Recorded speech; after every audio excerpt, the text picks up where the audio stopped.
Hi, Steve Stine from guitarzoom here. Thank you so much for joining me again. Welcome to my beginner guitar course video lesson series here on YouTube.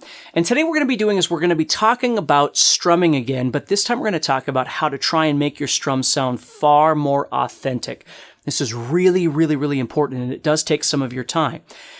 So please make sure that you watch this, you spend some time really practicing this so it changes the quality of your playing from here on out, okay? Do me a favor as well. If you're enjoying this series, please do me a favor, subscribe to the channel, like and share the videos, and there is a link to the playlist down in the description, so please click on that and subscribe and share it, all that sort of thing. So let's take a look at this. So when I was first learning how to play, strumming to me was based off patterns because that's all I knew. So, I would play something,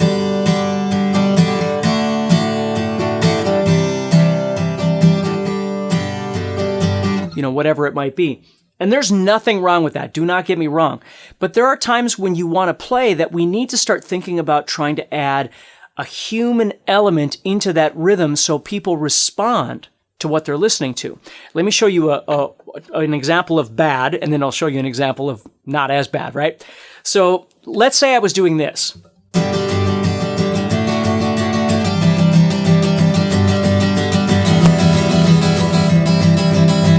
And my song was just nothing but strumming down and up as hard and as hard as I could strum this thing. After about a minute, your listener is probably going to go, okay, that's enough, right? After 5 songs, there's probably not going to be anybody left listening to you, okay?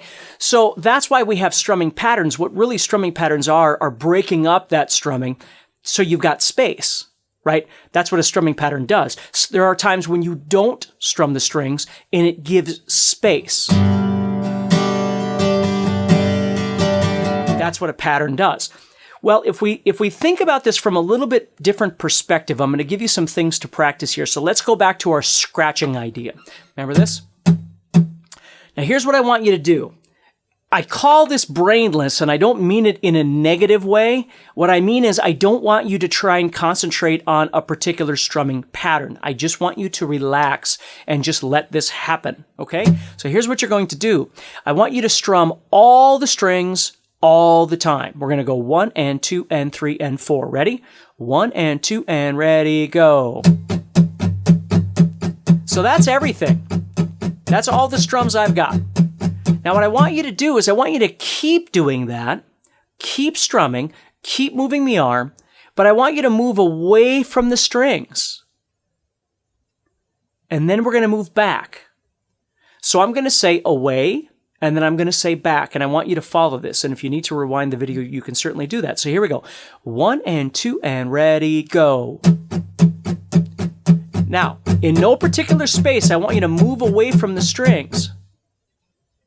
And then I want you to move back. And then move away.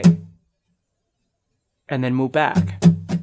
And don't focus on whether you're coming back in or leaving on a down or an up. Don't even think of it like that. Just think of it as you're perpetually strumming. Your arm is moving forever. It's a maraca, right?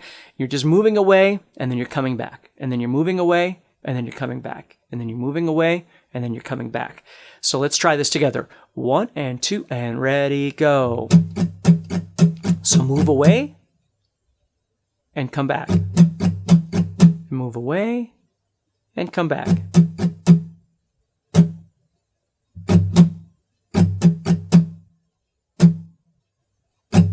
Now, as you do this, what you can do is add more space by strumming less.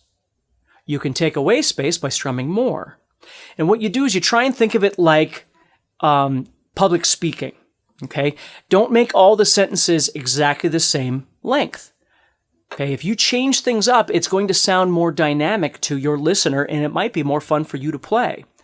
So don't directly go into a down, up kind of mentality. Just practice this a little bit. Now, as you keep doing this, it is possible that you will start hearing bump, bum, bum, bum, bum, bum, bum, bum, bum, something that you want to play. But you're not putting labels on it. You're not thinking downs and ups. You're not thinking 1E and a 2E. You're just allowing this to happen as you play. Now let me put that to chords. Now I'm not thinking about a strumming pattern. I'm just moving. Now let me do it to some chords here.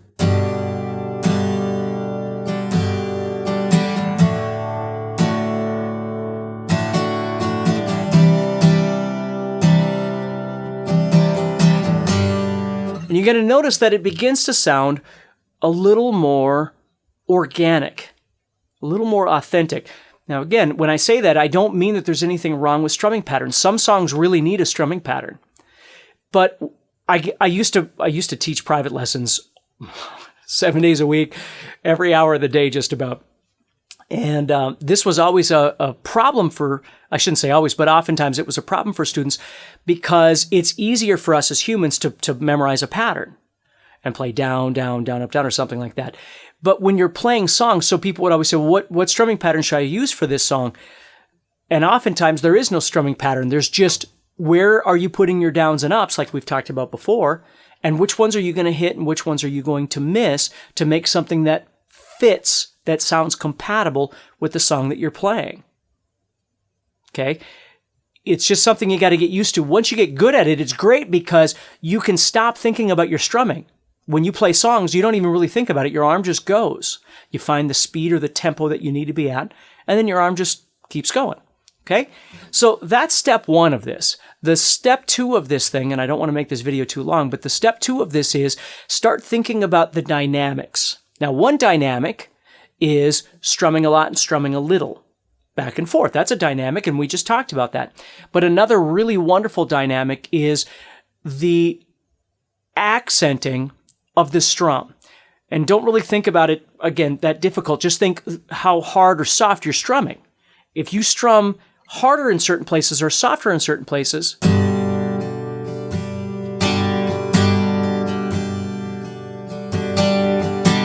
it adds what I always refer to as an ocean effect. And you probably can find all kinds of videos out there of me talking about this stuff. But basically, you're adding an element of unpredictability to the dynamic, the accenting, the louder softness of the strum that you're doing, which really adds something powerful to what it is that you're trying to strum.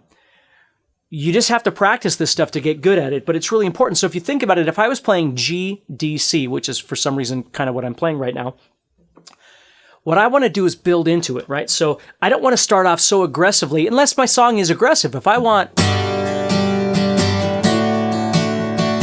maybe that's what my song is, and it requires a strumming pattern, and it wants to be very aggressive, then that's perfect. But if I wanted something like this,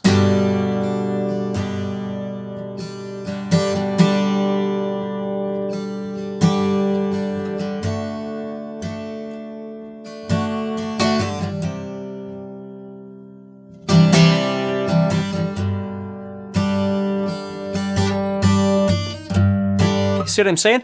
It's just a little bit different. So there's lots of different approaches that we can take, and I want you to learn how to do this. So as you're trying to play along with songs that you like, you can make that choice. Should I do a strumming pattern, or does this thing require me to just sort of be me and make my approach? So hopefully this helps you. If it does, please do me a huge favor. Subscribe to the channel, like and share the video. And remember, there's a playlist link in there as well down in the description that you can click on. That way you're always updated when I come out with new videos on this for this guitar course. And share it with somebody that could use the help, okay? And I could sure use the help as well. Also, there's a link down there in the description for a free guitar course, some guitar training from me that you can click on as well. So take care, have a great day, stay positive, and I'll see you in the next video.